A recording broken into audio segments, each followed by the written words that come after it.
Spouses who married the cool girl / boy from your high school, what are they like now?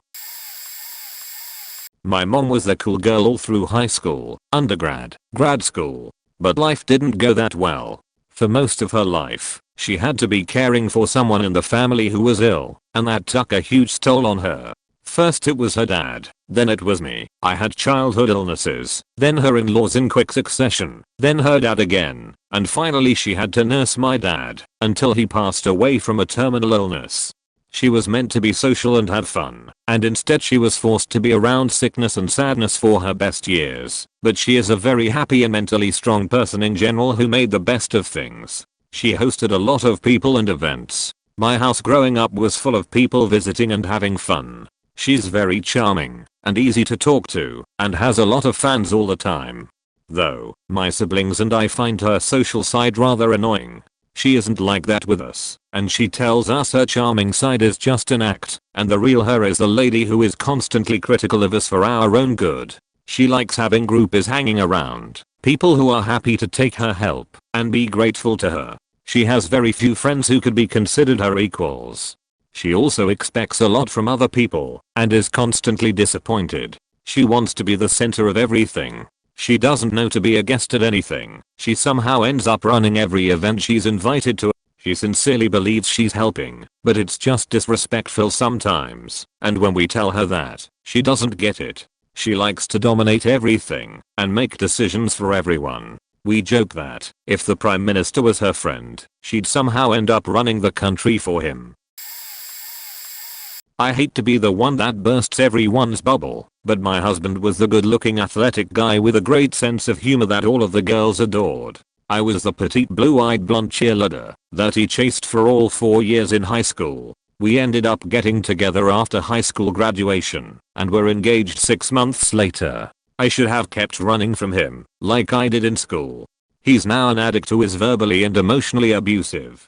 He's a compulsive liar, and he's stolen prescription medication from me to get high. He's very jealous and has accused me of having an affair with every male I've ever worked with, all without any merit whatsoever. It got so bad at one point that he told me I needed to quit my job and stay home with my son. Then he criticized me for not having a job. I teach high school English, and he is jealous of my male students because he claims he sees the way they watch me and look at me.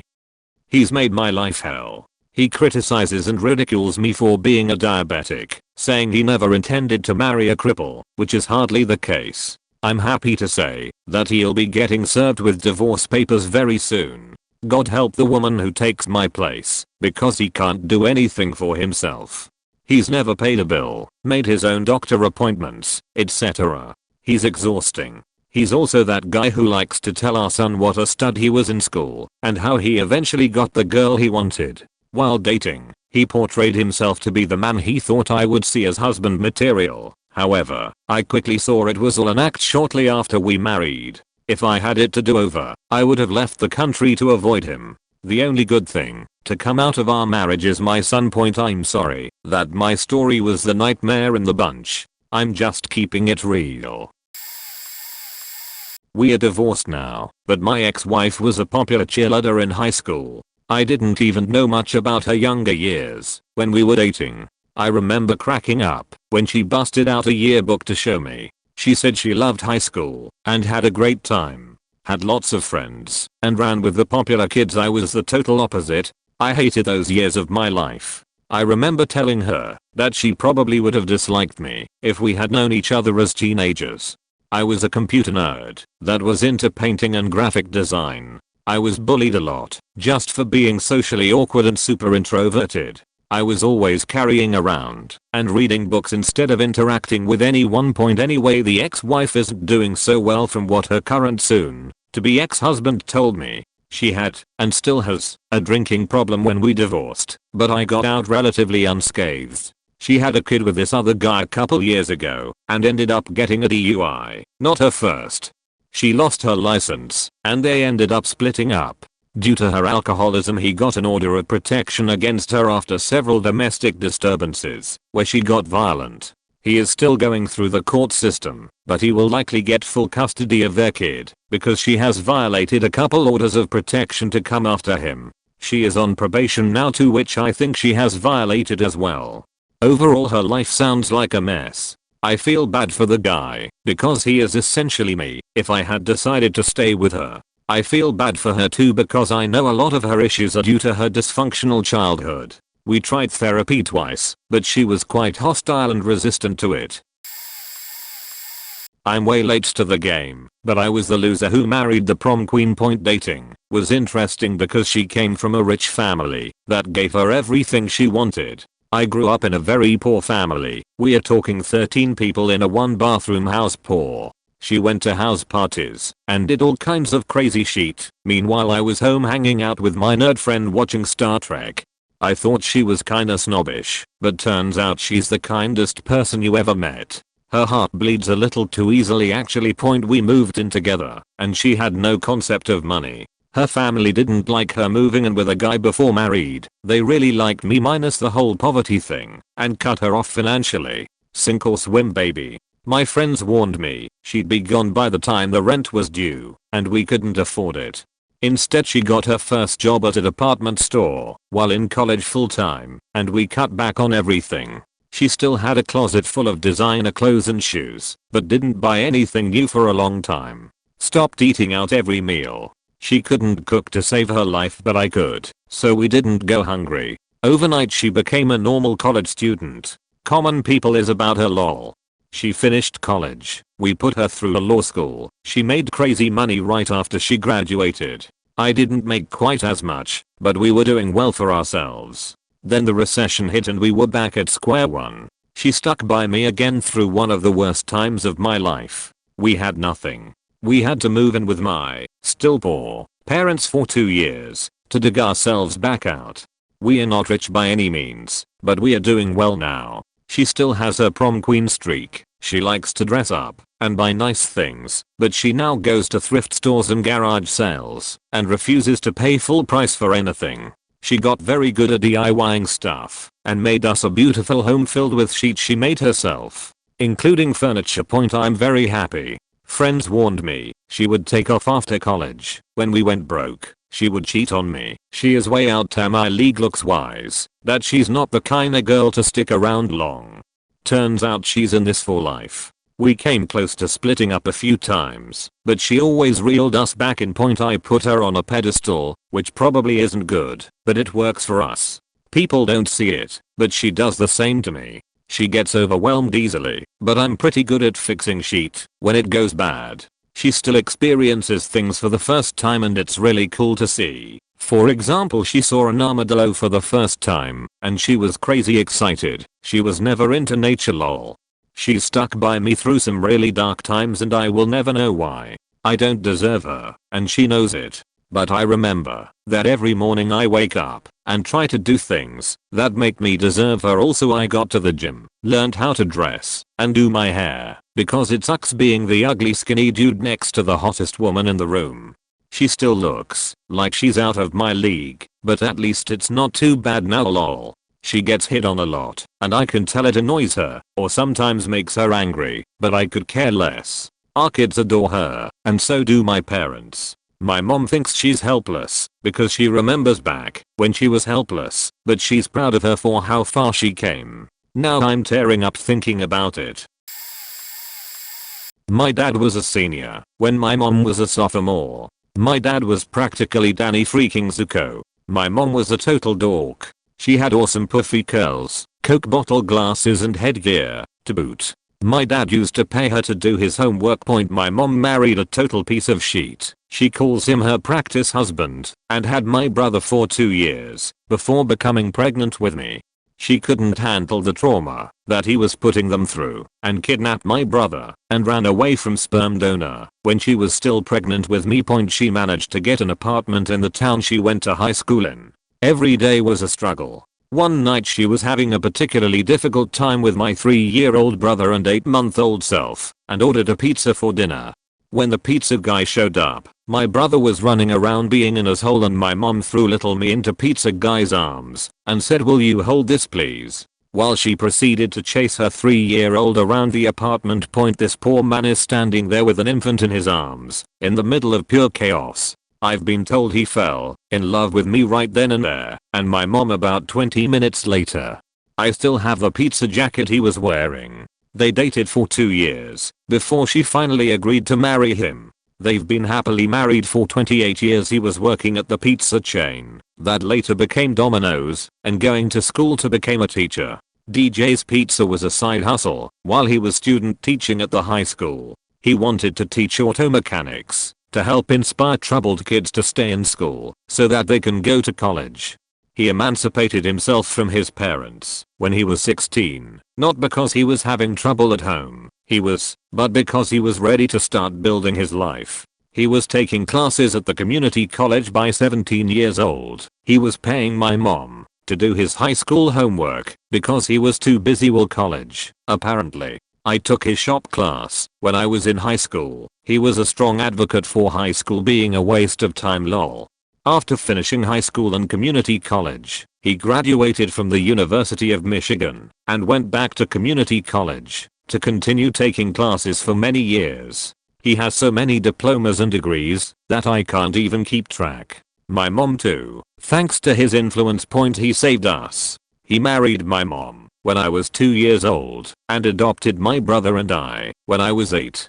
And when they had enough money we moved out of the slums to the upper middle class suburbs of Chicago where he taught auto at a very prestigious high school. When my brother and I were on our own and the suburb sucked him dry of all joy and passion for what he was doing, they moved back to Michigan. They now live in total paradise on 80 acres of land in the woods with their 3 dogs. He has his own shop in the barn behind the house and he's teaching auto at the local community college. He and my mother are very happy living the lives they built for themselves. Apparently his shop teacher inspired him and somehow convinced him that he could make his life into whatever he wanted it to be, and he made it his goal to be that inspiration for kids. He is now living the life that he wanted to live and doing exactly that. My parents were both the coolest kids in school, both prom queen and prom king. My dad football captain. Sometimes when I was a kid my mom would pull out their high school yearbook and show me, and I would be so upset because I thought that I wouldn't be as cool or popular as them when I was in school. They both grew up decently wealthy too, but they didn't really do anything, so I grew up poor in a trailer park. It literally wasn't until I was in my almost late 20s before I realized that they were faking losers living in the past. My whole life I just thought that they had life figured out and they chose to be like this. They got married after high school with no plan for the future. Had their kids lived in a trailer my entire life until I was a senior in high school, then decided to buy a house in the suburbs right when I left for college. I really haven't talked to them since. They also spent my childhood telling me that it was my fault and my brother's fault for us being there because we didn't clean up the house enough, or we didn't get good grades, or whatever. Since they got their new house they both working decent jobs, so I just hope they have a big inheritance. But besides that they faking ruined the first 20 years of my life. It's nice everybody's talking about how their parents or relatives adjusted well, but my mom still talks about how cool my dad was in high school and she's literally almost 60. It faking sucks. I married the hot girl from school. She was an absolute nightmare. We had 3 kids together, then she started fooling around behind my back, so I left her. Was seeing the kids a couple of times a week and they'd stay with me at the weekend each week. All was well until I started dating someone else. Then she flipped her sheet and had the nerve to tell me I should stay single in case she changed her mind. I shit you not. I laughed at her and told her hell would be a cold place before that ever happened. Then she started playing games. She'd take the kids out when I was supposed to pick them up. I'd have them in a Friday night straight from school and take them back Saturday night. She decided to go away for the weekend without telling me, knowing that it was my new girlfriend's birthday on the Saturday, so I couldn't take the kids back. We made the best of the situation and the kids went out for a meal with us, and we all had a great time, which pissed the ex off even more. The following Friday I went to get the kids from school and was told they weren't in school that day. Went to the ex's place to be told by the neighbors that she'd moved away. All this without a single mention to me or the kids. Took me 5 years to track down that crazy bitch because every time someone would ask about them, she'd find out and move again.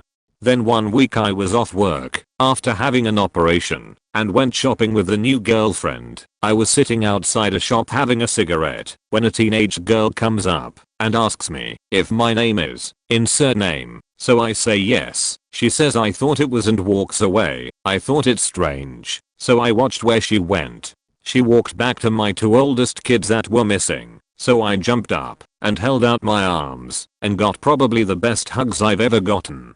I found out she'd been telling them for 5 years that I didn't want them. Now I had a new girlfriend. They were living in a homeless shelter 35 miles away from me. This was on a Friday afternoon. I got a phone call that evening saying she'd thrown them out of their room and they didn't know what to do. Knowing my devious ex, I called the police and explained the situation to them, and he said to pick them up and call to the station, and he talked to the kids to make sure they were going of their own free will. We went to the station and asked for the sergeant I'd spoken to and took a seat to wait. He came out to see the kids all cuddled up to me and said I don't even need to ask if they're happy to go with you. I can see from the way they are that they're happy to. He just asked what had happened that day and gave me his business card and wished us good luck. That's my tale of woe about the hot girl from school. I married the popular guy. We are years apart however, and went to different schools. He was the athlete, stupidly handsome, great physique, and the guy all the girls wanted to be around and all the guys wanted to be friends with. I, on the other hand, was bullied horrible in school because I was poor and didn't fit into my mom's hand-me-down clothes very well. I was a size 0 and my mom was a 4XL. It didn't matter if I was pretty underneath. I was poor. After leaving home, I was able to afford Macup, clothes that fit, and proper hygiene products. When I met my husband, we became friends immediately. He always had some hot girl in his phone and he loved me boosting his ego. I loved his smile, his charm, those eyes. One day he turned those eyes onto me, and I still don't believe it. For years I thought him being attracted to me was just an ultimate prank. I mean, I have seen and met the women he dated. They were always perfectly tanned and polished, well manicured, good family backgrounds, perfect teeth, sunglasses that cost more than my rent. I think he broke a lot of hearts the day he proposed to me. Sometimes I feel like I still get snide looks at the bar from some women when all he does is brag about his beautiful bride when he is approached. He is so innocent about it too. Girl approaches and engages in conversation, and he is like, "Oh my god, you would love my wife. I think y'all would get along so fantastically. You should play some pool with us. Where is she?" Points to me. I get dirty look and they leave, followed by those looks for the rest of the night. I have to tell him he was being hit on, and he seems super confused, like he doesn't believe it. My favorite thing about him is that he constantly reminds me that I'm the most beautiful woman he has ever met in his life. Lest his mother, I think she is a model type of woman too. He tells me that so much that at times I even catch myself believing him. I mean, I have seen his track history and the type he attracts, so I know his taste. He calls me his trophy wife in a loving and playful way. I think he likes the fact that I'm good with money. He was shocked when he realized that he looks just as good in those $20 shades from the gas station as he does in a $400 pair of Ray-Bans. I refuse to buy soda because tea is better for your health and still has sugar and caffeine in it. We both give and share out of love alone and can communicate easily about anything and everything. He's charming and I'm sweet, the perfect pair. Not quite what the op was asking, but I was a nerdy kid, skinny, 5 feet 11L, 130 pounds, with little to no self-confidence. I married a girl that was a bit nerdy too, kind of quiet and awkward. We didn't go to the same school or live in the same city. Now we are both in our late 30s, and I guess we aged well. Because people say we look very good at our age, we are no longer shy or nerdy. It's nice having good looking women my age who now find me very attractive and compliment me. I definitely didn't have that going on in high school. In my 20s I guess I became more outgoing and learned to mingle with the ladies better, became more confident, etc. I now have a beard too, and everyone says it suits me better than being clean shaven. A few years ago, I attended a friend from high school's wedding. His sister was the popular girl in the school. Every guy wanted her. She could have whoever she wanted. When I saw her at the wedding, now in her late 30s, she's aged horribly and looks like she has drug problems. You can tell by her mouth. Her teeth look like they have pipe burns from smoking hard drugs. It was quite sad to see her like that. I definitely hope she gets help. She has no husband or boyfriend. I noticed that the nerdy, geeky and awkward girls from my high school are now the attractive ones, have successful lives, etc. Funny how life works. My spouse was the prom queen and star of our volleyball team. She was offered athletic and academic college scholarships. She also modeled as a young woman. Because of that, and how teenage minds work, she had her fair share of haters who thought she must be arrogant. 20 years later, and she has been awarded our city's Citizen of the Year, Volunteer of the Year, and also Business of the Year, twice. She took over our town's homeless shelter and food bank / soup kitchen, and turned them from a rinky-dink setup into a absolute machine. She has incorporated job training, education and mental health and physical health improvement, and a full drug and alcohol rehabilitation. She also started a cooking school, and opened a restaurant, and tied the soup kitchen and homeless shelter into it. So often homeless people were getting meals cooked by professional chefs. She has incorporated all these to work together. She has a restaurant that a homeless person, or somebody down on their luck, can come in and eat a meal for free. They can turn in their clothes, where they are and through a washer and dryer. They can take a shower, and leave with another sack meal. Their clothes are clean, any toiletries they need, and any clothing items as well. The awesome thing is that her businesses pay for 90% of it. We aren't depending on government money. I mention that because sometimes people will make a rude comment, why are my tax dollars paying for all this? We funded Point, so that girl that people thought was a typical high school beauty queen with no brains, degree from a major college, and has made our city infinitely a better place to live. Her work has improved the lives of thousands of people. Moral of the story: don't judge a book by its cover. My mom was the popular athletic, homecoming queen, outgoing girl in high school. She had a ton of friends. The day before her high school graduation, she was T-boned by a semi while driving across a busy intersection. That accident put her into a coma for 11 days. She had to relearn how to walk, read, write, etc. Her boyfriend she had been with since freshman year dumped her for her friend. No one came to visit her after the accident with the exception of 2 to 3 good friends. After high school she was engaged to a physically abusive man. Eventually she was able to escape that relationship and met my dad. They got pregnant with me on accident at 27 years old. My dad's parents, conservative and Catholic, told them they needed to get married, so they did. They were married when my mom was about 7 months pregnant with me. My younger sister was born almost 2 years after me. They were married for 4 to 5 years then divorced. My dad ended up buying her out of the house they shared. She moved back in with her parents. She went to school for massage therapy and was really enjoying working in that field, then got arthritis. She has trouble holding down a job because she has a permanent brain injury from her accident that hinders her decision making and impulse control. She's also on a ton of medications. Constant headache all day every day. Luckily she just reconnected with an old friend from school who she started dating. She's really happy and I'm happy for her. She wasn't handed an easy life. She's still the same outgoing and happy lady though through it all. We didn't go to the same school, but our high school lives couldn't have been more different. My husband was gorgeous, star football and track and field player. He also wrestled, but was very average at that. Extremely popular, through the type of parties that are on those teen movies, and got invited to all the ones he didn't host. Everyone knew him, girls swarmed him, though he was too ignorant to notice. He's featured in several pages of his yearbook all 4 years. In other words, stereotypical popular jock, except my husband was kind and made straight A's on top of all of it. I was chubby, a loner. I never dated because I was already in a relationship with my classes, books, and grades. Was hardly ever interested in boys and they certainly weren't interested in me. Constantly in the library. Despite being an extrovert, I had a hard time making friends and connecting with people. I was on good terms with most everyone. I just didn't have friends or belong to any groups or cliques. My husband says he thinks I'm beautiful in my high school pictures, but I certainly don't think so. I'd say I was average. The only place I'm in the yearbook is those mandatory student ID pics.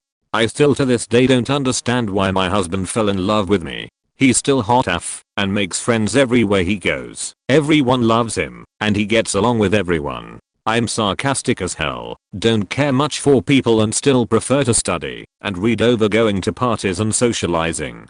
I'm average at best in the looks department. My husband just says he took one look at me and that was it. The stars aligned, the universe shifted, and he was madly in love. Maybe he got one of those concussion diseases from playing football or something. I don't know. But I'm very pleased with him and intend to keep him around as long as he wants me. I dated the most popular guy after he graduated and I was still a senior in high school. We dated for 4 years. I broke up with him because after 4 years he never proposed. I figured, rightly, that he never would. He would borrow my car, then bring it back late, which made me late for work. Then he'd say, when we are married you won't need a job, so being late is no big deal. Since he never proposed, after 4 years of getting written up and close to getting fired regularly, plus this kept me from getting decent raises, directly reference the regular lateness in the reviews, I finally realized I was being strung along and ended it. He went out and bought a new truck right after that. He was just sticking around to use my stuff and get the free setch. I lasted that long because I really wanted this relationship to work. Unfortunately I was the only one making any effort in the end, and it was just obvious that he had no respect for me or my efforts to hold things together. He called me about 5 months later wanting to know if we could still have sex even though we weren't together as a couple. Question mark, question mark, question mark, question mark, question mark, question mark, question mark. I said no. That was the last conversation I had with him. It's pretty clear he was never going to work out. Fortunately, because of awesome birth control I never let him knock me up. My one simple rules was, no wedding, no babies. Due to the miracle of the internet, decades later I was able to piece together what happened to him. He had 2 kids with the next girl after me he eventually got with. He never married her either. He was well behind on back child support, so he couldn't afford the kids he had with her, and she spent most of their childhood trying to get him to pay child support. He sued his own grandfather over some petty thing and lost. The judge sided with the grandfather. He had to pay his grandfather's lawyer's fees as well as his own lawyer's fees. He loaded up on debt and lost the free house his grandmother, other side of the family from grandfather he sued, left him. That house today would be valued easily 600, 700k, and it was his, free and clear. She and her husband bought it in the late 40s for very little. The taxes on it were maybe 1k/year due to Prop 13. That house, which is in what became a fashionable part of town, cost very little to live in, less than my small apartment in the suburbs. The city says he owes them utility bills adding up to around 3k. He didn't pay his utility bills in the free house his grandmother gave him. He kept trying to create small businesses and then made terrible business decisions. He'd lose that money and try again and again. Eventually last year he declared bankruptcy. He had a CH13 get converted to CH7. That means that the debt restructuring didn't work out. Essentially you have to make the payments in the payment plan the judge lays out. He couldn't do it, so he couldn't protect the assets that might have been shielded in a CH13. I suspect that wasn't his first time, but I can't find any records for previous bankruptcy proceedings. They may not be online. I could go on and on, but he turned out to be a train wreck and a half. I divined all of this from online resources. Even the court records with testimony etc. were online, as were the bills and the property records. I had to know if I'd made a huge mistake. I hadn't. The huge mistake was choosing him in the first place. But I recovered eventually. I don't think he ever will. My wife and I are the queer version of this. She was the extremely popular jock in high school who was secretly faking all the football players' girlfriends and doing lots of drugs. I was the smart girl who never stepped out of line and didn't even mess around with anyone until I was 17. We met in our early 20s when she was at the height of popularity in our urban lesbian/queer scene, hitting up all the dance parties and breaking all the hearts. Met at a dance party which I went to only as my roommate's wingman. I sat at the bar reading a book and now wife came up to me to tease me. I'm fairly conventionally attractive, but definitely not popular and way too reserved to ever stand out in any way. She's an extreme extrovert. Literally in our first conversation I said to her, wow, I could never date you. What I didn't know, when I met her, and she started aggressively pursuing me, was that she'd been in and out of rehab 4 times already for speed and heroin addictions. Didn't figure out the full extent of it until 2 years into our relationship. The next few years were a lot of chaos as she started making some of the same mistakes. Our early few years together had stabilized her a lot, but one person can never be your only lifeline. Now I think that seeing me reading at the club that night was like a sign to her that the chaotic and extreme life she'd been living for a while was way too much for her and was going to kill her eventually. But it took a few years for her to figure out exactly what it would actually mean to get out of that trap and sober up. She ended up going to rehab again and is now 6 years sober. We got married, have a kid, and I'm about to pop with kid #2. Both have great jobs. She's a director at a national organization. We bought a house in our urban area, and all our friends now are other queer families. Great life honestly. I think she's the smartest and most honest person I know. I taught her how to be stable and grounded and confident without being wildly out of control. She taught me how to not take myself too seriously and loosen up a bit. I'll go to the occasional queer dance party now without a book. I was the cool kid in high school. Captain of the football team. Dated the prom/homecoming queens. etc. It got serious with one, and we were high school sweethearts for 2 years. Turns out she was a hoe, and was secretly seeing others behind my back. I was heartbroken, and loved her deeply. Broke up my senior year. She was a junior, and went off to college in the fall. A few months into college she contacted me to reconcile our relationship. Being an idiot I got back with her. It lasted about 3 months and she went back to her old ways. I stayed single for most of college until I met a girl back home during summer break. She was 9 months pregnant at the time, but I didn't care. She was funny and beautiful. We talked here and there as I was still in school. Over time we got more serious and eventually married. Still married to this day with 3 kids. Funny thing is, even though we went to different high schools we had crossed paths many times. Before dating. She stayed in the hotel room right next to mine during senior year spring break. She was a little chunky then and got sun poisoning, so her face was all puffy, but she was in our room every day since we were the cool kids with the keg. We talked here and there, but didn't make a connection until later in life.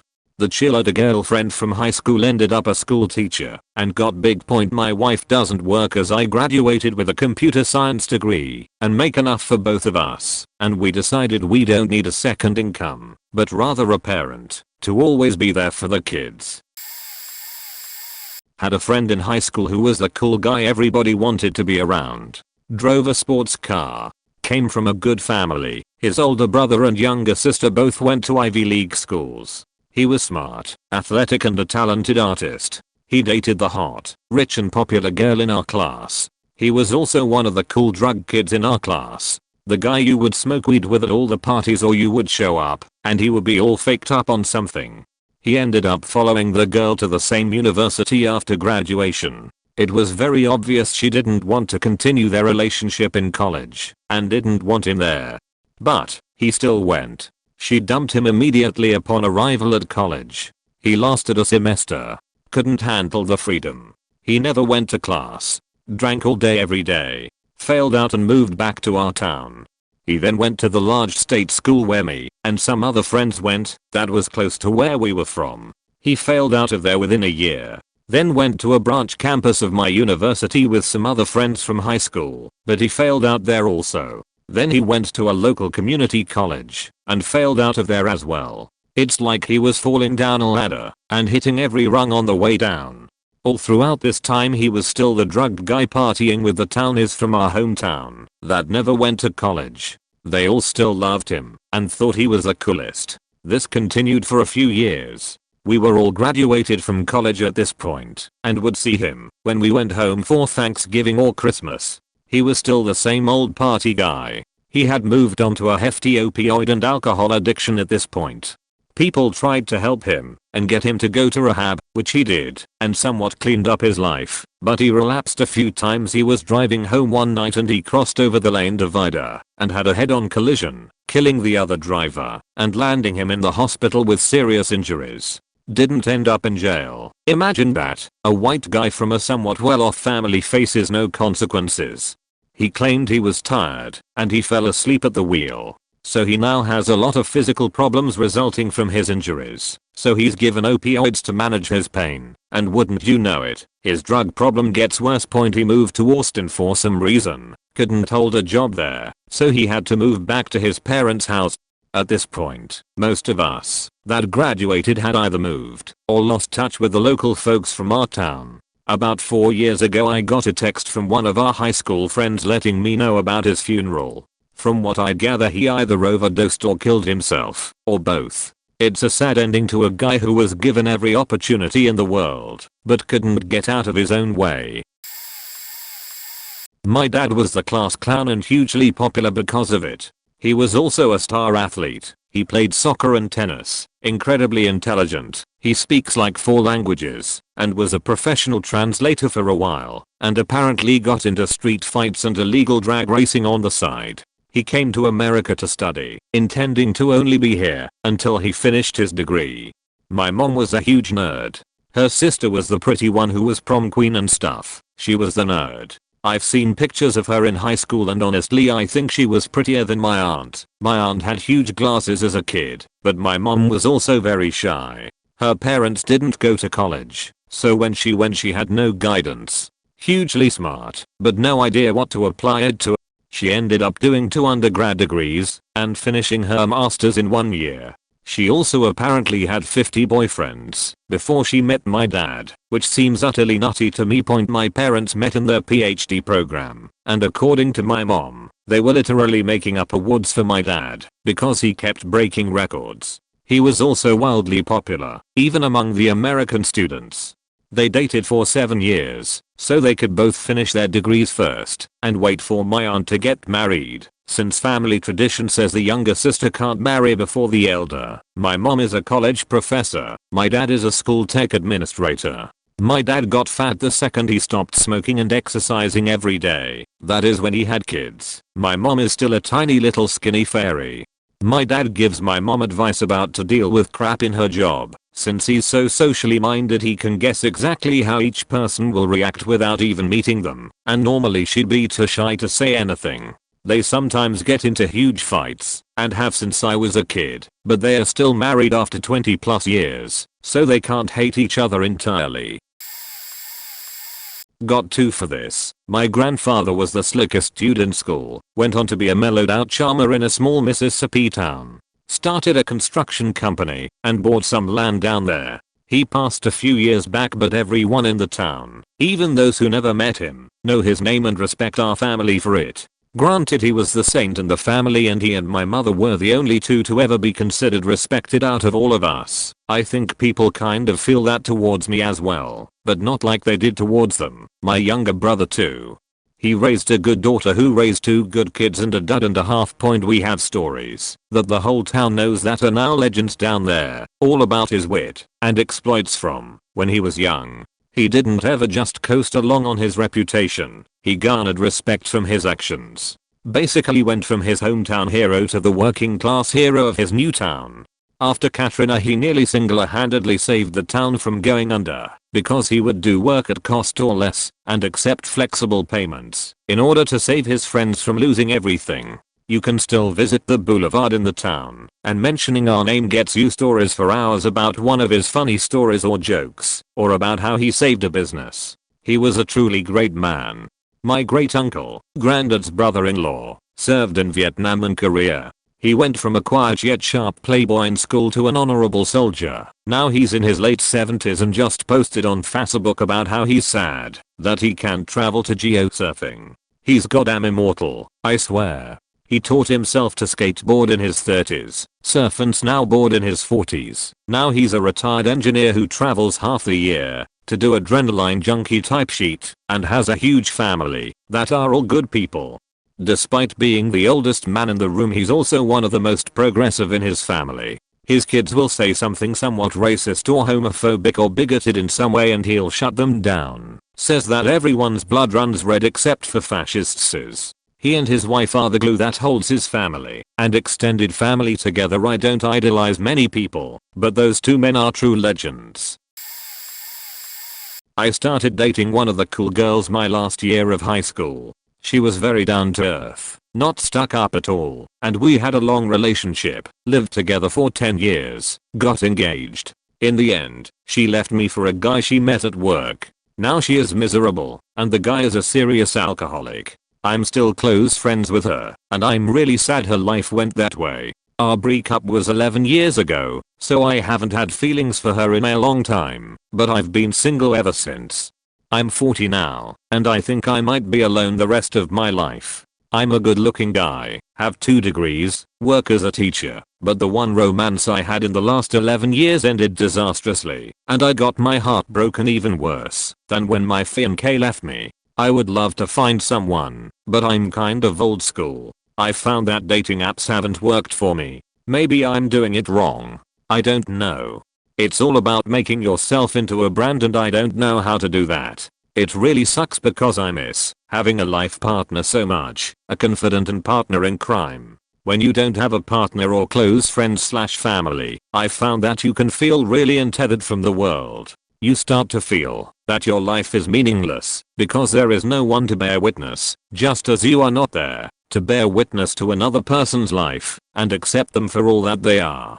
Besides that, life is really hard for many people my age in this day and age in a financial sense. We were just starting to build our lives when the Great Recession happened, and in my country the cost of housing makes it almost impossible for me with my paltry salary to actually have an independent life. So I left the city and moved in with my aging mom. That doesn't help me find a life partner because I'm perceived as a failure by society, and in some ways I am. As a result, that sense of being completely untethered overwhelms me with feelings of isolation that is terrifying. It's like falling endlessly with nothing to grab onto and no idea where I will land. I know I have a lot to offer someone, but how would they ever know that when we are always judged by appearance and the image/brand we create for ourselves? I know that there are so many people in the same position for similar or different reasons, and that we have faced failure despite doing everything we were told to do. We look around and see that some of our friends have good lives and happy families. Some are just getting by and others are even worse off than us. I wish there was a way people like us could find each other. Was not the most popular boy, but created a good boy image and was favorite student of all my teachers throughout school and college. Had a saint-like persona among my friends and they believed I never lied. They used to come to me for conflict resolution and would accept my decision.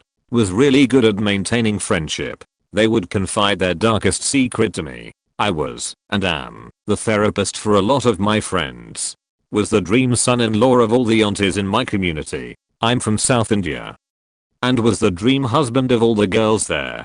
Don't drink, don't smoke, no bad friendship, no fights, always loving and caring when talked to. Married a really good looking, fair-skinned girl. Yes, when it comes to arranged marriage, the criteria was that I get to see her once and talk to her once. So, basically randomly select one. So, looks and fair skin was the only criteria. I was dumb then. Thought fair skin is beauty. Since then, my life has been in a hole 15 plus years and I don't see any end to it. Point lessons learned. Point never be too arrogant. Because of my sainthood thing and the therapist thing and my ability to be friends with anyone and everyone, I really thought any girl would be happy with me. I thought I could make it with anyone. So, I succumbed to society's pressure of marrying a girl of their choice. Well, I was wrong. Even today, I'm likable in my friend and work circle. People talk to me their personal things. But I found out spouse is a completely different thing. Point grow some backbone. If you go to a market to buy some tomatoes, you don't randomly pick the 5 that you saw first. You touch and feel them. You check if they will serve the purpose. In fact, you check them if they will serve your purpose. And if there is not enough of what you want, you don't buy. Do the same when selecting a partner. Don't be under pressure from society and parents that you need to pick one from the 5 photos they showed you. and be ready to say no. Never stop smiling. I start my day smiling and end my day smiling. Whatever shit happens in between, I never stop smiling. Didn't I say I'm a therapist to my friends? Now, I'm my own therapist. You will never see me angry, frustrated or sad. My friends think I have the best life. Approximately 40 more years to go before I die. Lot of smiling to do. I didn't marry the guy, but went on a date with him. It was the most awkward date I have ever been on too. It started with him meeting me at my job. When I approached him after my shift was over, he had his back to me, and his elbow was furiously moving in a motion that I swore looked like he was jerking off right there at me. I hesitantly tapped him on the shoulder. He turned to me, smiled, and said, "Hello, I brought you something," and proceeded to hand me the half-scratched lottery ticket he had been working on. We went to a restaurant, which was decent, then to see Jackass the movie. Yes, it was a while ago. During the movie, he was so loud when expressing his disbelief that those guys would be doing such crazy things. He was so loud that people were laughing more at him than the movie. After that, we went to a store to get some things for his Halloween costume. As we walk through the parking lot, he wraps himself around me, and I ask what he is doing. He says he saw a guy looking at me and thought he was going to try to do something to me. There is a tiny, old as dirt, man with a cane walking out of the store. As we walk, I suddenly feel his hand in my coat pocket, along with mine. I remove it and ask what he thinks he's doing. He says, I was just joking." I told him I don't have a sense of humor, so the joke was lost on me. We get into the store, and my brain shuts him out as he starts talking about almost getting hit metal on his crotch at work. Then something about Superman underwear that is hanging on the rack. Next thing I know, he has me by the shoulders, turns me around, and has his face just a few inches away from mine. He asks, "Do you think I'm attractive?" I said, "Definitely not this close to my face." And he moved away. On the way to my house, he is talking about his ex-wife and how she is in prison for theft. He breaks what he is saying to ask if he can come in and watch a movie at my house. I say I haven't been home in a few days and I'm not sure what shape I left my house in. He says, "That is alright. It's not your house I'm in love with." I told him he is not in love with me, and again, he was just joking. When we got to my house, he picked a movie and sat down on the couch. I sat at the other end. He moved closer and asked if we could cuddle, to which I replied that I'm not a cuddler. Before I knew what was happening, he had his head in my lap and was hugging a throw pillow. I jumped up to the arm of the couch, which he didn't even seem to notice. He just laid there, looking up at me, and said, "By the way, this is how I lay when I text you." I said cool. He told me his brain was getting tired and asked if he could crash on my couch for the night. I said okay, but he had to be gone in the morning when I went to get my daughter from my parents' house. When the movie was over, I locked all of the doors. When I locked the last one, I heard something behind me. It was him. He just stood there and said, "I'm following you around like a lost little puppy." I told him that I realized that and went to grab him a blanket and pillow. As I went to my room to grab them, I thought how stupid it was of me to not shut my bedroom door behind me. Before I could, though, he was standing in the doorway. Then he shouted, "Oh my god," and leapt from the doorway onto my bed, where he proceeded to act like he was swimming in my blankets. He yelled at me, "I changed my mind. I'll take the couch and I get your bed."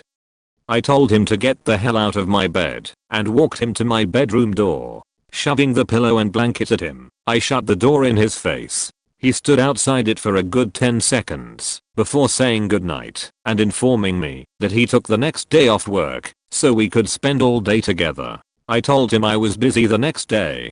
He asked what I had planned, and I told him it was personal and none of his business. The next morning, I got up to go get my daughter, and he was still there. I told him he had to go. When I came back with my daughter, he was still there. I told him again that he had to go. My daughter and I got ready for the memorial service we were going to, and my dad came to pick us up.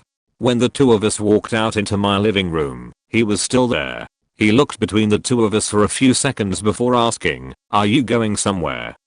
I told him we were, and he needed to leave finally. This time, I walked him out of the house, so I knew he left. Lol. We are still friends, but we don't hang out, after he begged me the next time to please look at his wiener.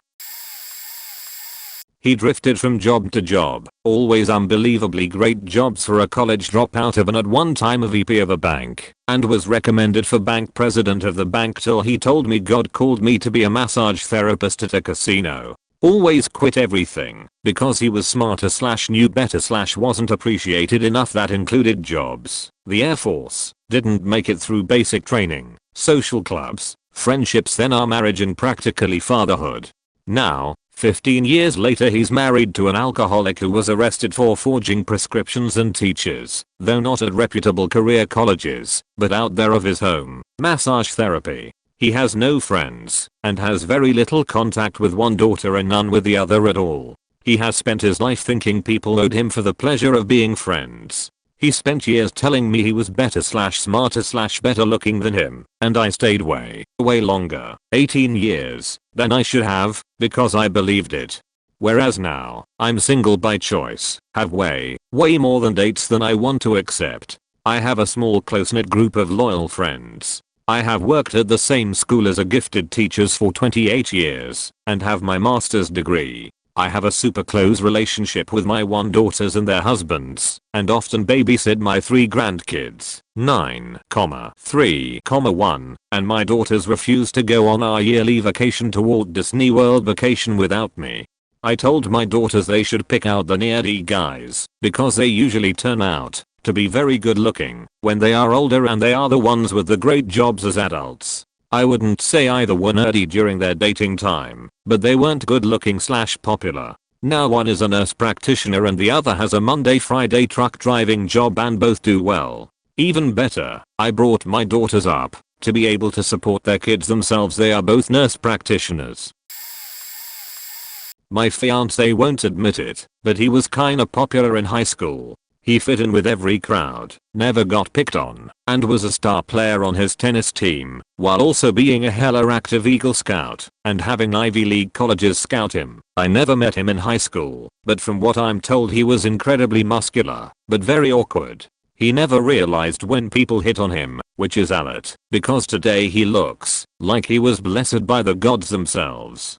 He never really dated, and he was hounded by colleges at the end of his high school career, and almost went to Cambridge, but decided against it to travel for a year. Typical hot, top of his class, athletic man. I have no clue how I landed him. I was the picked on kid in my high school, with really low grades, but still very smart, acing tests but not doing homework. I had a severe eating disorder and have body dysmorphia. I came from the neglected house and the insane family that left me awkward, skittish, and bipolar as fuck. I was just the kid nobody liked. Has 22 now, and a bit heavy after a hernia, though has losing weight. He likes to pretend he's a Viking in his off time, foraging, forging, and being pagan as fuck. He is still insanely hot, to the point where I can't stop blushing when I look at him. Well above my league. Currently he is going to college for being a conservation officer. He loves the life we have now, where it's mostly just us keeping to ourselves. We are planning to have a kid soon, because he wants to be a dad more than anything in this world. Has still amazing. Just now has introverted and much happier.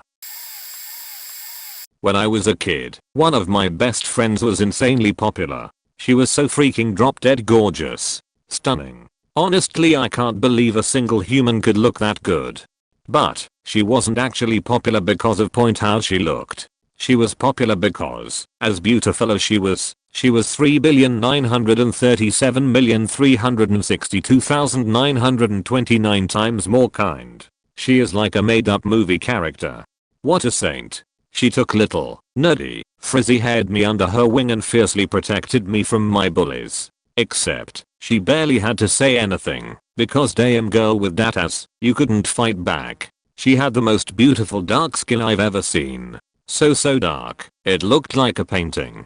Her body was probably -2% fat. She would actually be a good supermodel, tall, lean, and goddamn, so beautiful. Her hair was always awesome, whatever she did to it. but her face was so pretty, and it looked kind. You ever see someone with a face and you just know they are safe? That was my friend.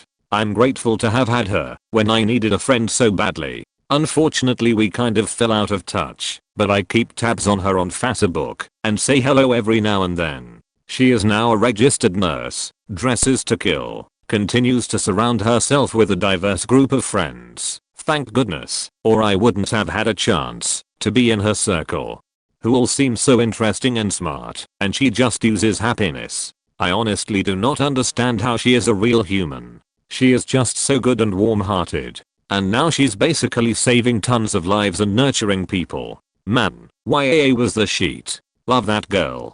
She was my first friend who was like a sister to me. Her family loved on me, and obviously mine loved on her. She took care of their daughter, and was also really freaking cool, nice, and smart. What a phenomenal human being. I'm not married to her obviously, but I really admire her. Excellent character. I like hearing stories about popular people who didn't suck, so I decided to share my story about her. Not really the cool guy or athletic stories here, but here point my dad went from being an overall great student in high school to a god in academics in college. And he came from at that time, a relatively economically backward rural area. So this is an rags to riches story. Point after his first year of high school he opted for a 3-year diploma instead of continuing the next 2 years of high school.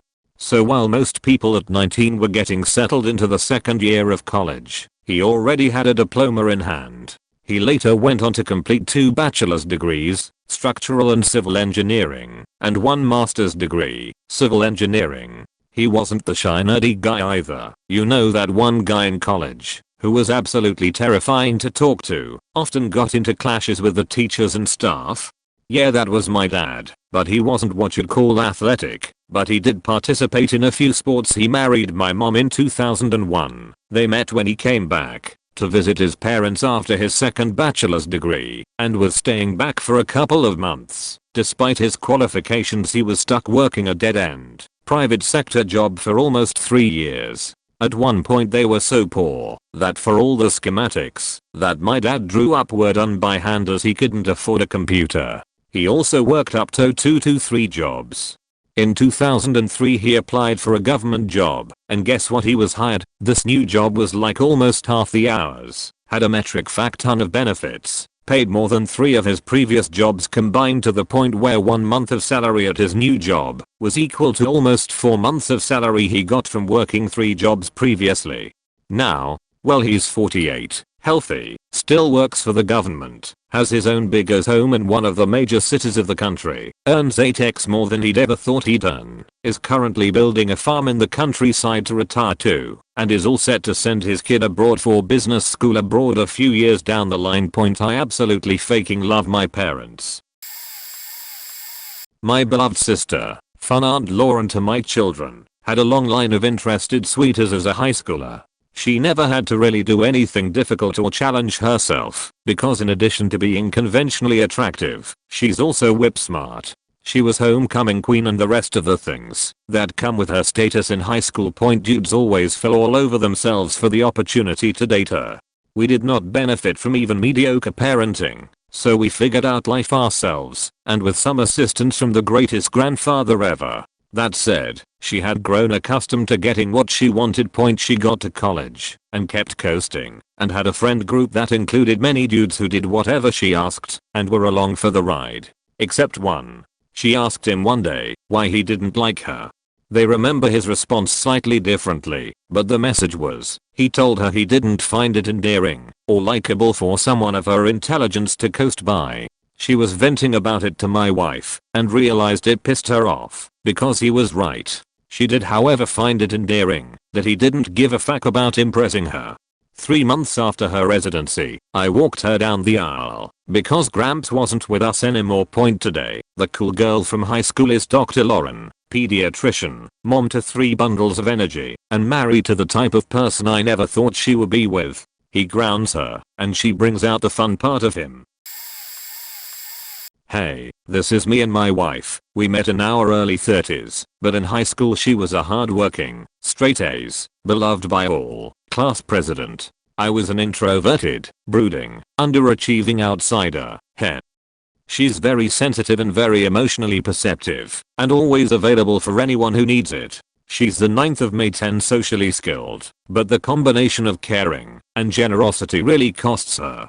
Early in life, she internalized her parents' expectation or demand to be an ultra good girl, a great friend to everyone, an unflaggingly hard worker, and a shining success. Parents put a lot of pressure on her to reflect well on them. They were poor, white, and Catholic. Her mom was a popular, outgoing elementary school teacher who bullied her kids when no one was around. She extracted the behavior, the obedience, and the respect she wanted through extortion. She held them in a constant threat of withdrawing her warmth and love, which she was famous for outside of the home. She was less than no help when my wife came of age. There was some violence. Dad enabled this, partly through long work hours away from the home, providing for the family. He was loving inside and outside the home, a totally great guy, according to everyone who met him. They still have that status, comfortably retired now, golfing and socializing every day, owning 5 cars, summering in Florida, the archetypal successful boomers. Notably, years of hard work and struggle barely kept them in the lower end of middle class, until Dad got laid off when the local industry giant began to crash, and he found success in commercial real estate later in life. So my wife's always torn between the person she actually is, and the person she's rewarded for being, by family, friends, and every job she's had, since she was 14. Boundaries are super difficult. She has a real good therapist now, and she's making big strides in reclaiming her identity from the expectations she adopted so early, which was really an adaptation to survive her family situation. Be the perfect daughter, and you'll avoid the consequences.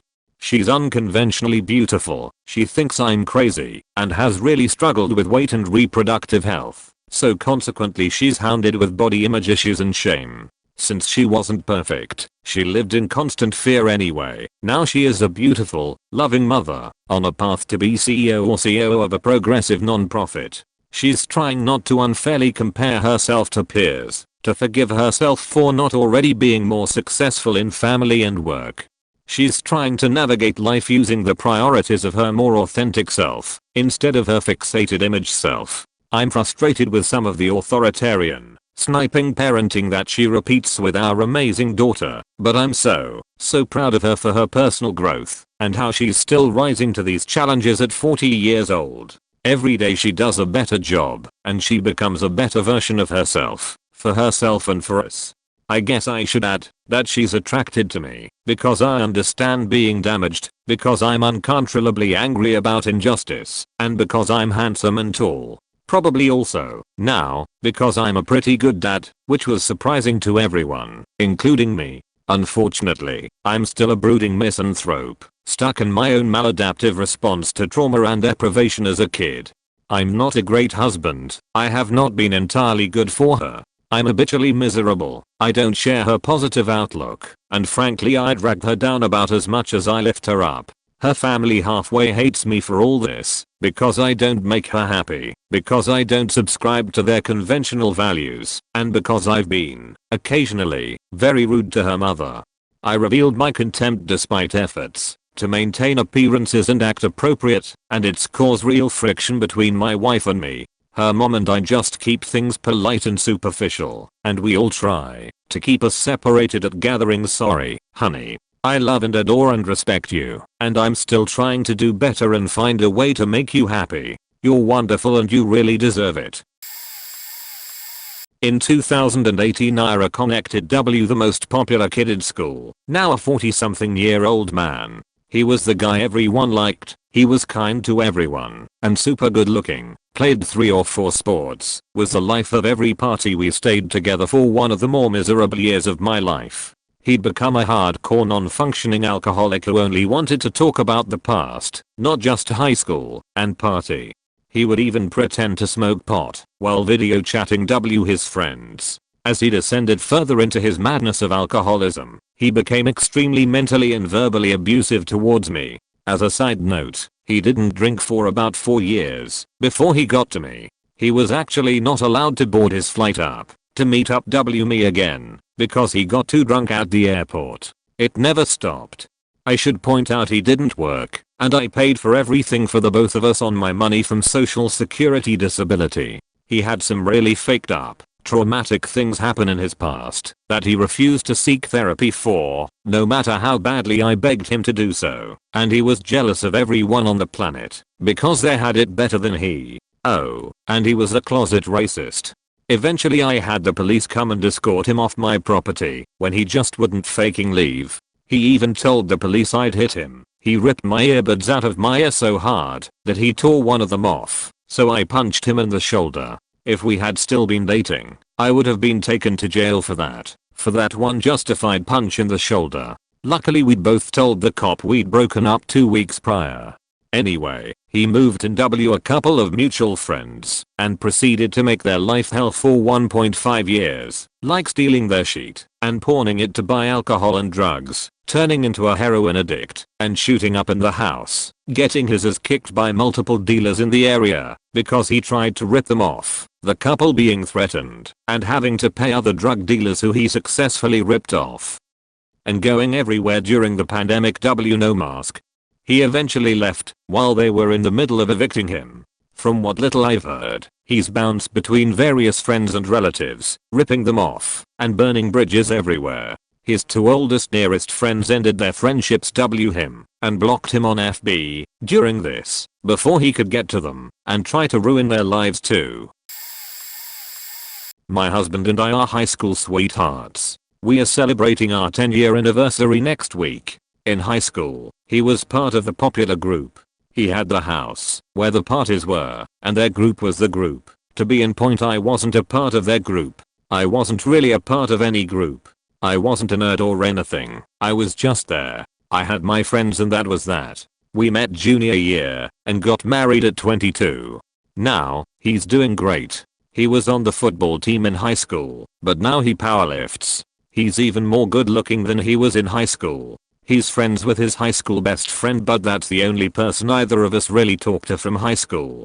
His old friend group isn't as successful, but he kinda fell into a really great opportunity which gave him the chance to work toward a really good job. I'm not going to lie, we've had some pretty bad bumps probably stemming from that need for attention he had back in high school, but we fought through and made it out the other side. He's my best friend. He's still cool, he's funny, and he's so much fun to be around. He's a good husband and he's a fantastic dad to our 2 boys. Out of all of the people he used to hang out with, he's the most successful. Sometimes I still get a little starstruck around him. I feel like he settled for me on my bad days, but we have a great life and we get along fantastically, and that's just my insecurities talking. When I met my wife, she was clearly way too cool for me. I'm an introvert. No friends, barely could talk to anybody. She was a girl who could have dressed up or put 0 effort into how she looked and still gotten whoever she wanted. We had a good 4 years together, and the last 2 or so she got into drugs really badly and became very mean. After she started hitting me and eventually trying to kill me by trying to slit my throat and strangle me, I left when I could. The first time I tried to leave, she held me hostage by stabbing me with my car key all over my body. I knew it was the drugs that were making her this way, but couldn't be around it, so I had to tell her if she cleaned up we could eventually talk about a future, and letting her see our daughter, now 5, was 3 when all this was happening. I'd really hoped that she would get clean and at least be able to see her daughter again, but she had some major health complications from injecting heroin and gave herself sepsis and blood clots, which eventually lead to a stroke and a long painful death just this past March, St. Patrick's Day, just 4 days before her 38th birthday. This story only scratches the ice with everything that has happened in these last few years with the drama she has caused me, and I haven't fully recovered mentally, but at least the nightmares have stopped. I do my best to give my daughter the best and happiest life that I can give her, and we have pretty good life and a lot going for us. Every day is kinda somber for me now, and there is a longing there that I'm not sure how to fill, but my daughter is a character. Us laughing together does a pretty good job of that.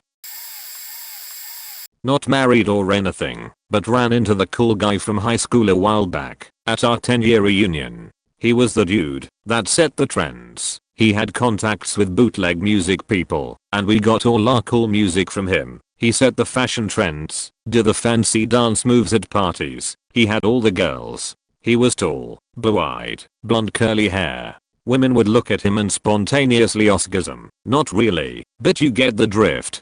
So my country had conscription 2 years soon as you turn 18. You go through some shit, gain a bit of muscle and discipline, and basically become a man. People scared of this would try various routes to try and get out of it. One such way was to join the armed forces permanently, not as a conscript. This is what he did. Apparently scared of boot camp. His chosen profession in the armed forces?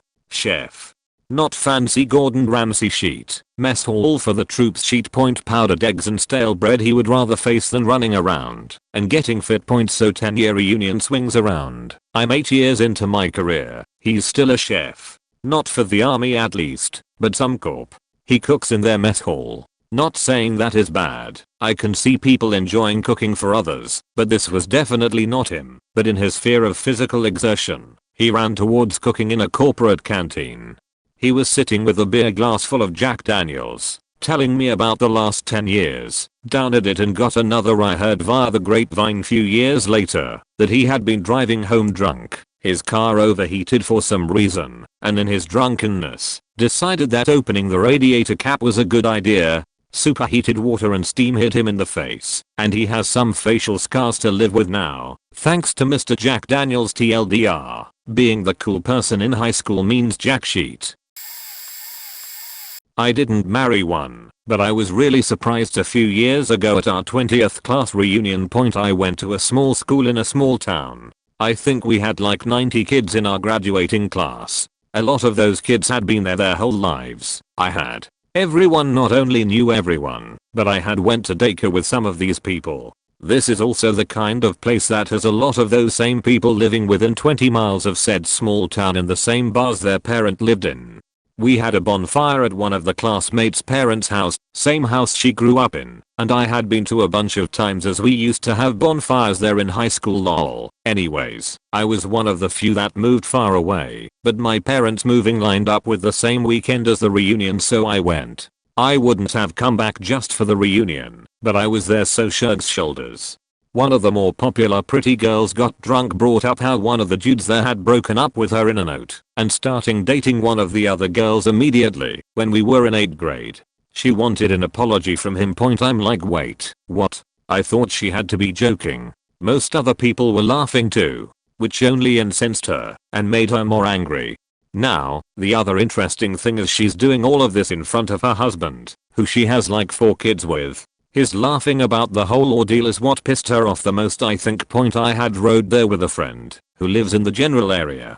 I was like, what the hell is up with her? Who cares about a breakup 25 years ago? Friend said meltdown girl has serious self-esteem issues and is super neurotic, so she avoids her now. I was like, what the fuck? My parents were definitely in the popular crowd in our small town high school and started dating sophomore year. On my dad's 19th birthday, his father had a fatal heart attack. About a year later, my mom's parents were in a car accident. My grandma was killed instantly, and my grandpa was on life support for 2 months before they pulled the plug. My parents were both in college. My mom was the oldest of 4 kids, the youngest being in middle school at the time. Both worked multiple jobs while going to school, raising my mom's siblings, and running my mom's family farm. They got real poor, real quick, having to sell my grandpa's guns and handmade furniture just to keep the heat and lights on for a little while longer. With the help of most of my mom's extended family, and the opposite of help from a few that stole some farm equipment, and a tight-knit community, they made it through. Mom became a successful programmer / project manager for a craft / Oscar Mayer, and dad dropped out of college his senior year to farm full-time. Mom is still a popular girl, being overly active in the community and still goes out with her high school friend group. Dad became very active in local politics, being town chairman, and helped found and act as president of our fire district for close to 20 years, before passing the torch on. He claims he hates everybody, but at any given time there is likely some neighbor sitting in his shop stealing a pop or a beer from the shop fridge. that he always keeps stocked with brands dad doesn't drink, and bullshitting with him as he tries to work. Now they're both slowly easing into retirement, enjoying spending time with their grandkids, traveling, and discovering hobbies that will keep them busy and active for the rest of their years.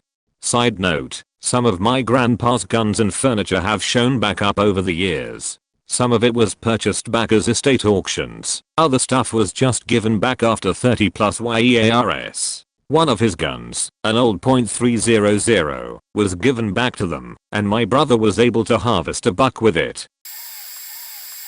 My parents met in 9th grade. At age 14 they became friends and eventually fell in love. My dad was really popular with girls, especially, and my mum was worth the guy, so everyone wanted them, but they only wanted each other. My mum gave up an Ivy League level opportunity to go to England to study at one of the most prestigious schools there, all expenses paid, and a full ride for school. She chose to stay in our small town on the Atlantic coast to build a family with my dad. She ended up going to a good university with a full ride here, and is now a competitive dancer, and she knows several kinds. Dance with a partner, a highly successful medical physicist who basically runs her wing of the hospital, and a committed mom of 3+. My older brother's fiance who came to live with us when her home situation broke down, and that was only a couple months into their relationship. My mum welcomed her into our home without question. My friends all say she's like a Disney princess. She always wears pretty dresses and elaborately braids her hair. She doesn't wear skin up, but everyone thinks she does. She's in her 40s and still gets asked for her ID when buying alcohol and gets hit on in random places like the grocery store.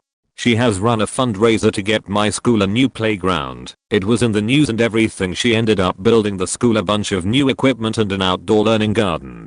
Did I mention she is friends with literally everyone in City Hall? Like all the mayors from the past decade? Everyone wants to be around her because she is the most kind person you will ever meet.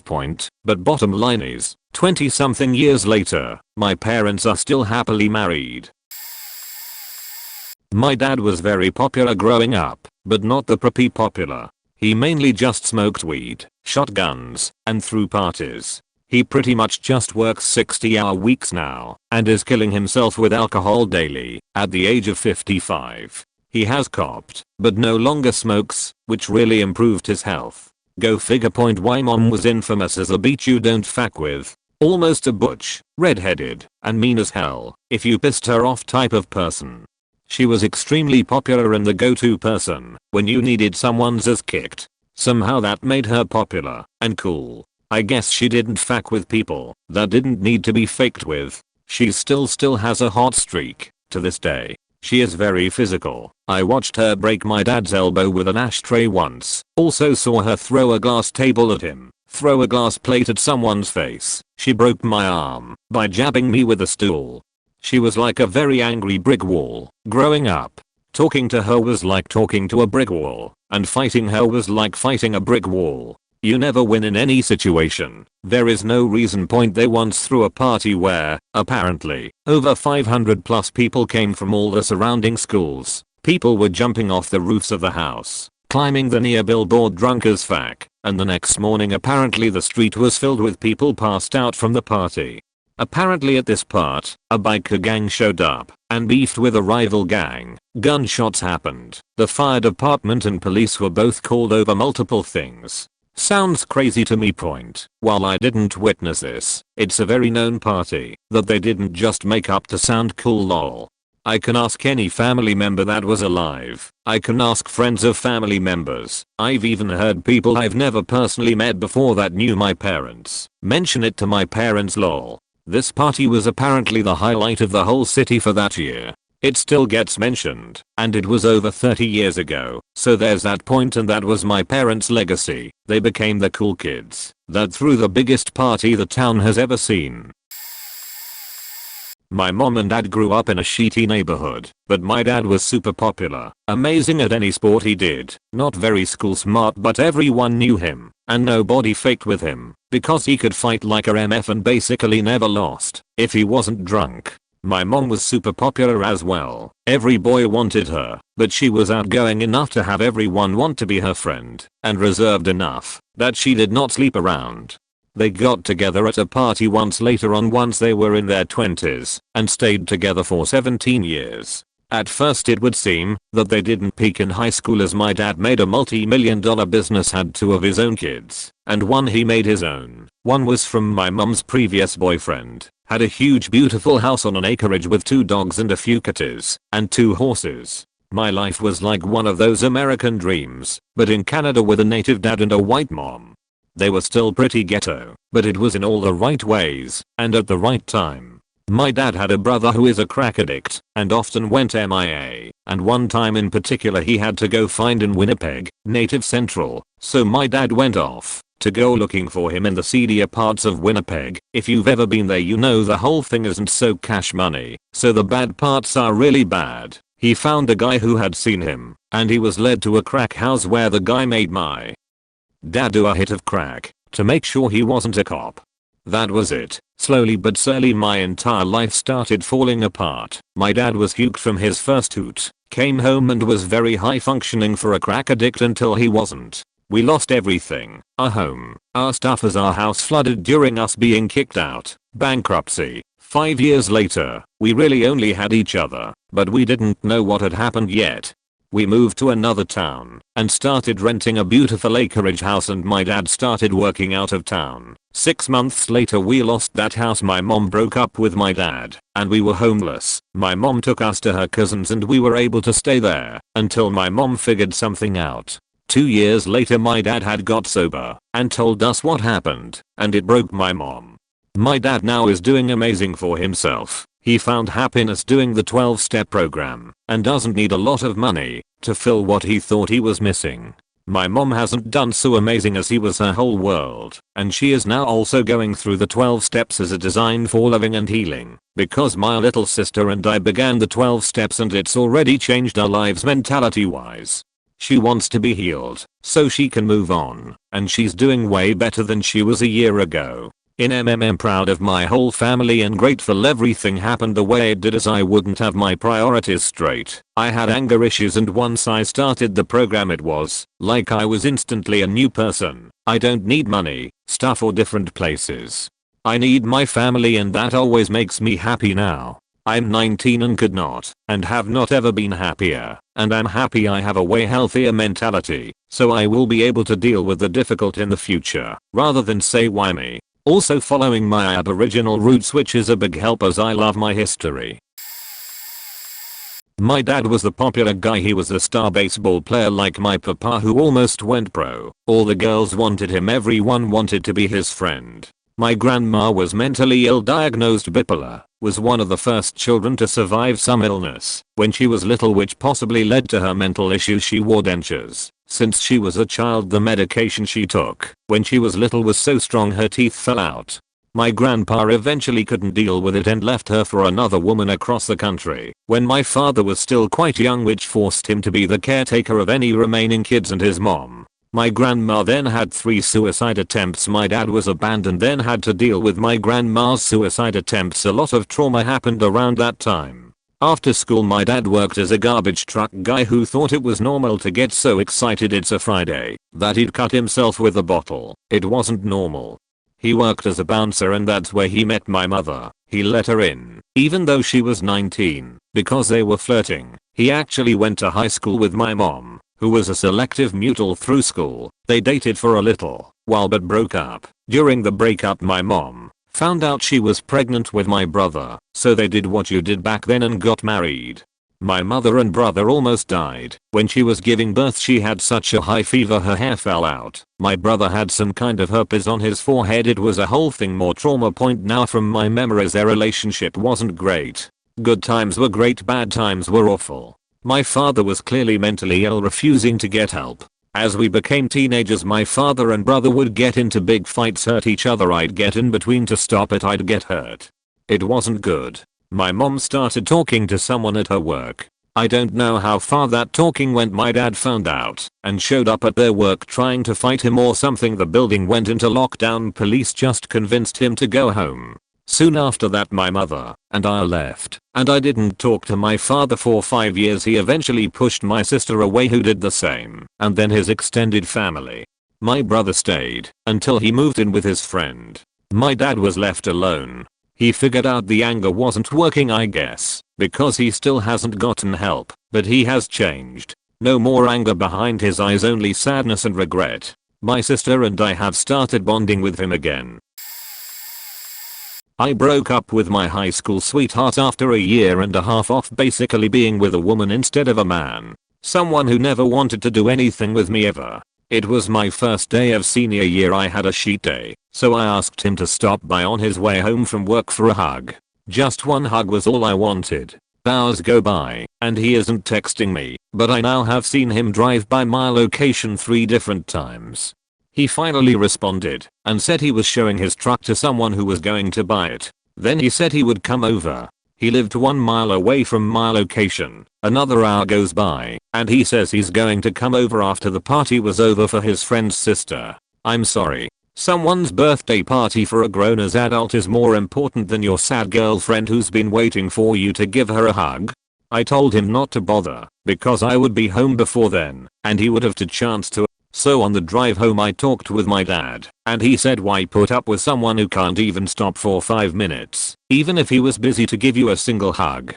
So I wrote out the words "I'm done, I think we should break up" on my phone, and sent it immediately without a second thought. Now that was the most ironic moment I've ever seen from him. For months I had been asking him to move in with me, because I had my own house. He suddenly wanted to move in. I started going to church, and asked him to join me. He suddenly wanted me to go with him. He, the atheist he supposedly was, wanted me to go with him? Right. Not happening. He asked for 7 days for me to be shown he loved me. I didn't make it past day 2, and I couldn't stand it. I officially ended it. Said to myself I was going to be a hoe, since I was freshly back on the market. I tried some old ones who tried to hit me up while I was with him, but they didn't work out. But I found this cowboy who worked for the railroad, which just so happened to be next to my ranch. I saw it on Snapchat and asked him what he was doing, since my land was on the opposite side of the fence.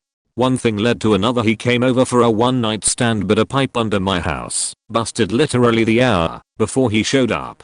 I'm a complete mess covered in mud when he shows up. I first saw him in person, and it was like the breath was taken from me. I couldn't help but feel childish because he was so attractive. My youngest brother and sister were there helping me as well, and my dad also showed up with the things to fix the pipe. So this gorgeous man climbed under my house with those things and fixed the pipes and met my entire family basically. After they all left, I went outside to the pump house and turned the water on so I could shower and get cleaned up. I was met by this gorgeous cowboy walking towards me with the sun going down and the glow on us. He lifted me up, cradled in his arms, and the most fairy tale kiss I've ever had was given to me. I literally felt like a princess that got lifted off her feet by her knight in shining armor. But this knight was in blue jeans and boots. So we went on to continue what we had originally planned for that evening, and one night stand turned into a best relationship I've ever had. That one night led to a best friend, 2 beautiful children, a house, and the most perfect dream come true. So my actual high school sweetheart was a bussy, and I upgraded to a whole man. This man who loves me unconditionally and wouldn't dream of ever hurting me or leaving me high and dry. My soulmate. My dad was a cool guy. He left his tiny village in the middle of buttfuck nowhere, Bangladesh. He was one of the first people from the country, as well as the first from his village, to go to Dubai for work. He brought the small village money. He built an entire large school for the children, a mosque for cleanly prayer, a bazaar/shopping district, running water, electricity point as for the spouse who married him. She married him before all of this. He was very personable. He loved talking to people, a real businessman. Until years and years of dealing with a manipulative, gaslighting, abusive pose. She talked all this shit about my husband, is so handsome and cool. He died 3 years ago, but even before then, he couldn't look at me because I look like her. My mom convinced everyone, even her kids, that my dad was the abusive one. Her evidence? His outbursts and reactions to the horrible things she whispered to him. And then when he reacted and said things like, "No, you are the failure. You are a bad parent." People were like, why is he saying that to her? Without knowing, she said it to him before bed every day for 40 years. I didn't realize what she was doing until he died, and she turned all that energy onto me, calling me fat and worthless, saying I'm a hoe because I got sexually assaulted multiple times as a child due to her negligence. I was too friendly as a child and that's why people touched me like that. But to others, I'm my amazing daughter who can sing amazingly. She is so talented in business.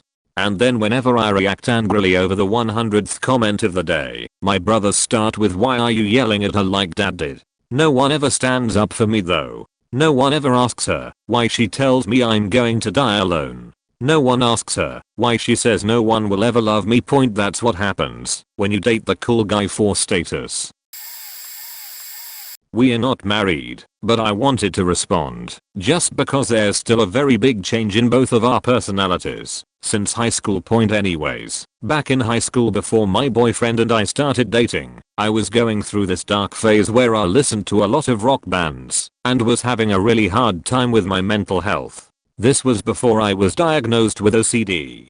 He was this guy who hung out with a lot of the popular guys in our grade. So I had always assumed he was one of those stuck-up snobbish people that only talk to you if you were in his friend group. I was just this lonely girl who spent all of her time in the art room and even hid in the bathroom on many occasions to avoid people. I was so intimidated by him. Almost 2 years after we graduated, I went up to Starbucks after a breakup and found him working there.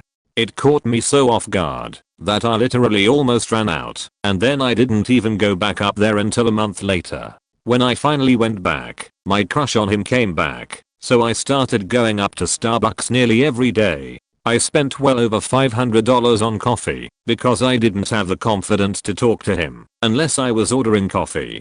After about 5 months of going up there nearly every day to see him and never once having an actual conversation with him, he finally asked to sit with me one night once his shift had ended. We talked for about an hour, and we found out we actually had a lot in common. We exchanged numbers, and we talked every day for a week, before we went on what I would consider our first date. We sat and talked for hours, and we found out that we have so much in common. At the end of the date, he gave me the sweetest note and asked me to be his girlfriend. We are still dating almost a year and a half later, and he's the complete opposite of a stuck-up snob that I had originally thought he was back in high school. He's actually a huge nerd and one of the goofiest people I've ever met. He also has one of the biggest hearts of anyone I've ever known either, and he has so much patience with me. There was even one time I told him about a traumatic experience that I had, and he just sat and cried with me and told me that I didn't deserve to go through something like that. Don't judge a book by its cover, everyone. Love this thread. I was a major dork in school and really shy/awkward, but my husband was popular and dated the most popular girl in school. Apparently she was the worst kisser in the world, lol. He went into the military immediately after graduating. Then I went to school in a foreign country. We actually may have crossed paths while this happened. We also went to a lot of the same concerts in the town we lived in before we met.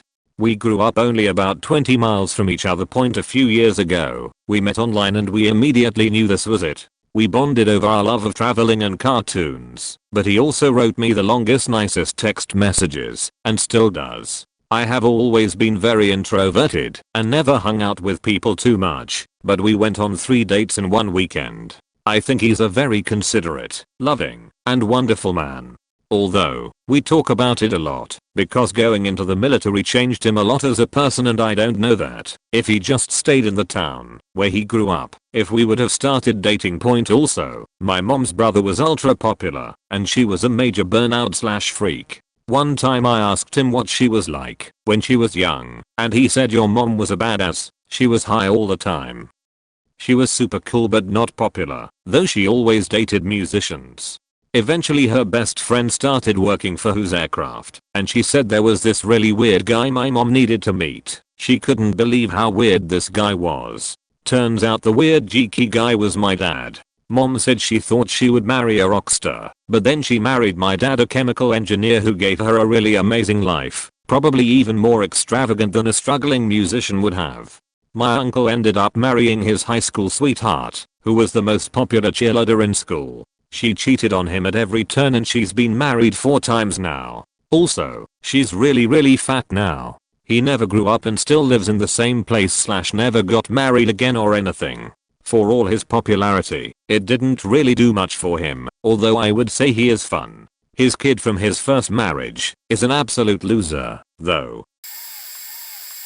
My wife and I are high school sweethearts and have been married for about 17 years now. For the most part we are still very much the same. Physically we are both more attractive and emotionally we definitely have grown up, but have same personalities. She was the hottie, county fair queen, in gymnastics, super flexible, in choir, has an amazing voice, and was a band geek. I was the geeky nerd that was super skinny. I was under 100 pounds into my 20s, pimples, glasses, and braces. Being smart was probably just my only good quality. Lol. We just happened to hang out with the same group of friends. Knew her through sophomore and junior year. Senior year we were going to our homecoming dance and both our dates cancelled on us. So we decided to go with each other.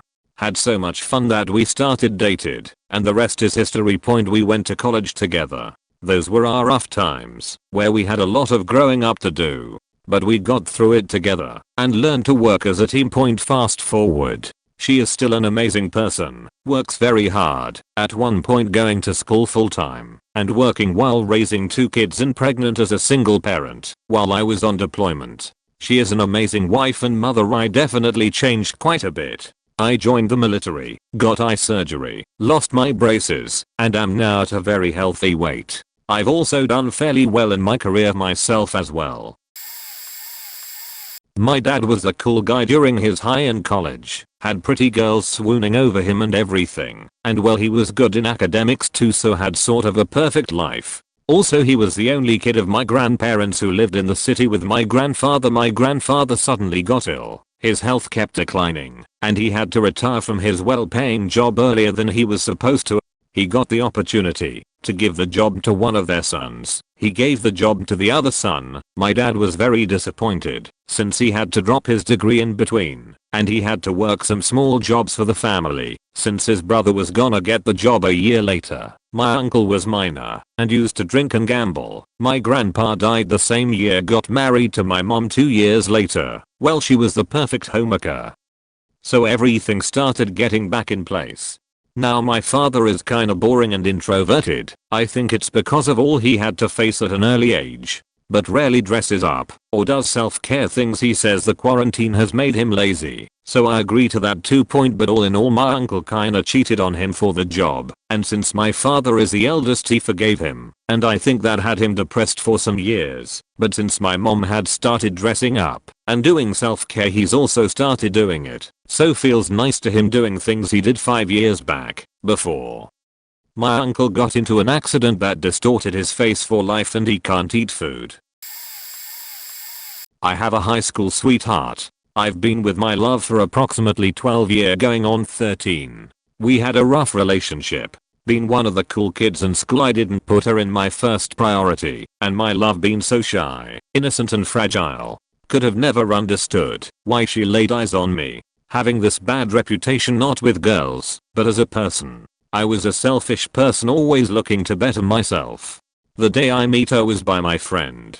He asked me, bro, what do you think about that one girl over there? I said, which one, the skinny one over there? He said yes. Well, she's not that bad. I told him, let me see her face and then I'll let you know for sure. When the bell rang, so we can go to class, I saw her face. She blew my mind away. My heartbeat went from 0-100 real quick. It was like love at first sight. Weird but true. I low-key stalked her and followed her to her class. Funny thing was that she had class right next to me and I never even paid attention. From that moment on my priority to catch her attention was number #1. Long story short, I asked for her number and we started talking and we got together. Time passed by and we ended up with our first child at a very young age. I knew what I had to do.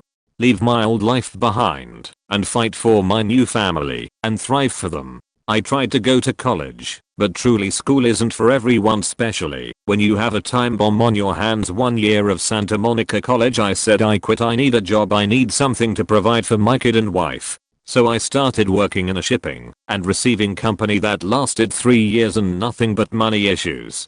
I was about to give up and call it quits. I was enough of a man to sustain my family and the love of my life. But I couldn't give up that fast, so I got a security job. Started at 8 to 4:30 at my shipping and receiving job. After that I had a 1-hour gap to go home, change, eat, and leave to my other job that started at 5:30 to 12 o'clock. Man, I was doing great till my body started giving up. Sleeping in the car and the job performance in job was getting sloppy. I started to pick up anxiety and anger issues. I hate life. I wanted to kill myself because I wasn't worthy of being a father and a partner. But the love of my love said, I don't need nothing, babe. One day all the hard work will pay off. So she picked up my motivation. She helped me believe in myself and motivated me to pursue something better for us. I was full of dreams, but not a single one of them could get reached. Until I came into a new opportunity and then I blew up like dynamite. She connected me with her older brother, got her okay job, learned new set of skills, pushed myself to be the best at it, and I did. I remembered I set a goal for myself, which was, when I turned 28 I was gonna be winning that type of money. Incredibly, I ended up reaching my goal 1 year earlier than what I could imagine. After that everything was all up to be. My wifey had so much hope in me that I felt invisible. I did take life-changing decisions that I could have risked our future, but things went great until this day. I fought for what I loved, and I learned you can achieve anything in life if someone out there has hope for you. It's been 12 crazy years of my life, but the best roller coaster I ever been on, all thanks to you, babe. I would fight to the end for you and do anything for you too, my love. And for all those haters that told me high school sweethearts don't last, well, fuck you, cause we did, and we still are.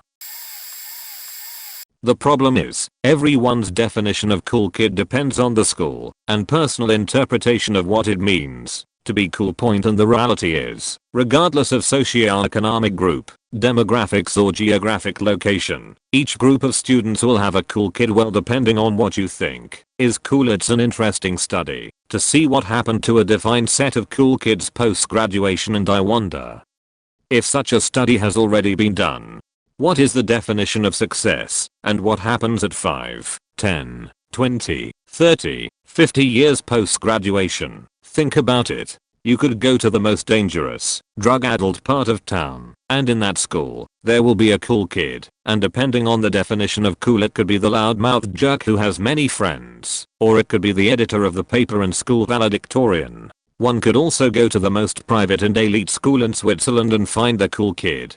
Each student will have their own specific challenges predetermined by the socioeconomic group they were born into, regardless of being cool. And wouldn't it be really sad if how popular or successful one was in high school predetermined one's success in life? We are still developing into adults in high school. Hence, young adult is applied point to we become what we grow up into, and how successful we become is determined every single faking day by our daily habits and choices we make. There is no the story is over until we breathe our last breath. Have hope, and be optimistic, and have faith you will turn out great, and make the choices that will help you in life. Life is circuitous. That means it's not a straight line. Life is filled with failures that lead to success, so to take a single snapshot in anyone's life and say this is the epitome and representation of the full breadth and width of their achievements in their life is utter nonsense. As much as we want to see a pattern here, it will be hard to find one. We are humans, fallible and also capable of great hope and wonderful actions. It's not yet the end of the road, which means today is another day to live in a great way, regardless of our backgrounds or mistakes we have made. Neither of us were what you'd call cool people. We were in band together and didn't talk to each other. I was friends with her sister and always thought she was hot. The only time we interacted back then was when I did something dumb and she thought I was funny. I was flattered because I always thought that she was hot as hell. We met one another on 3 separate occasions after high school before the 4th time when we hooked up. I'm still dumbfounded that I won this awesome chick that I've crushed on since high school. We were both involved in an activist organization and were going through similar situations involving ourselves at the time. We briefly discussed our respective situations over Facebook, and she gave me advice. I didn't see or hear from her until the next time we met, as we weren't actually friends on Facebook. 2.5 years later we both stood up at her sister's wedding. I've always been terrified of women and my so was there, so I didn't speak to her months. Before we hooked up she came with her then fiance, the one I'd eventually win her from, a jerk, to a mutual friend's, the one that would eventually hook us up, house. I was playing their guitar and was secretly trying to impress her. She'd later tell me how hot she thought I was that night.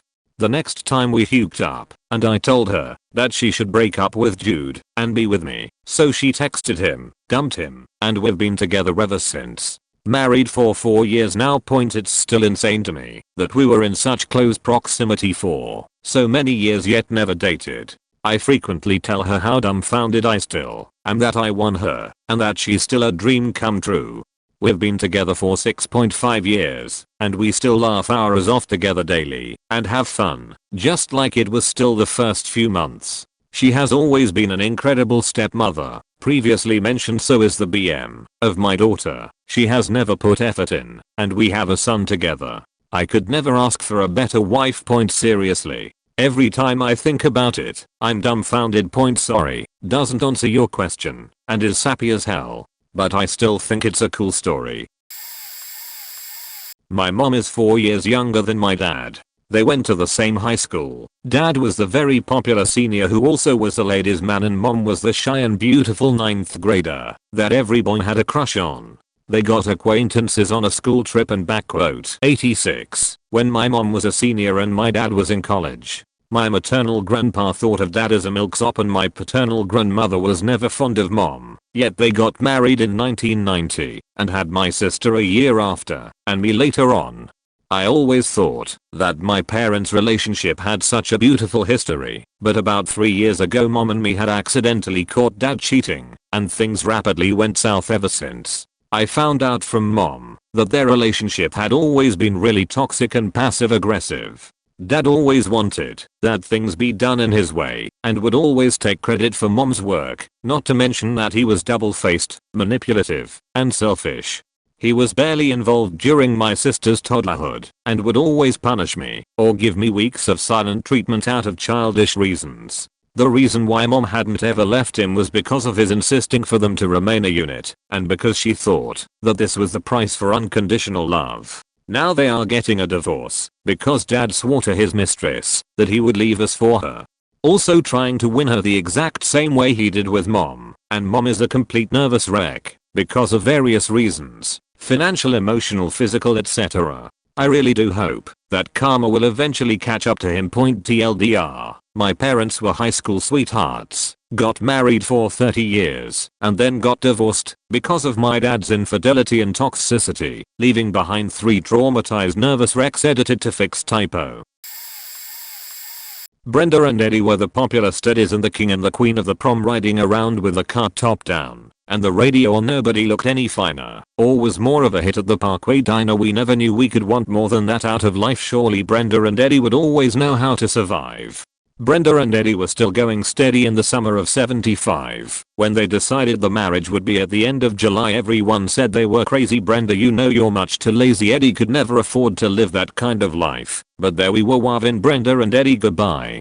They got an apartment with deep pile carpet and a couple of paintings from Sears, a big waterbed that they bought with the bread they had saved for a couple of years. They started to fight when the money got tight, and they just didn't count on the tears. They lived for a while in a very nice style, but it's always the same. In the end they got a divorce as a matter of course, and they parted the closest of friends. Then the king and the queen went back to the green, but you can never go back there again.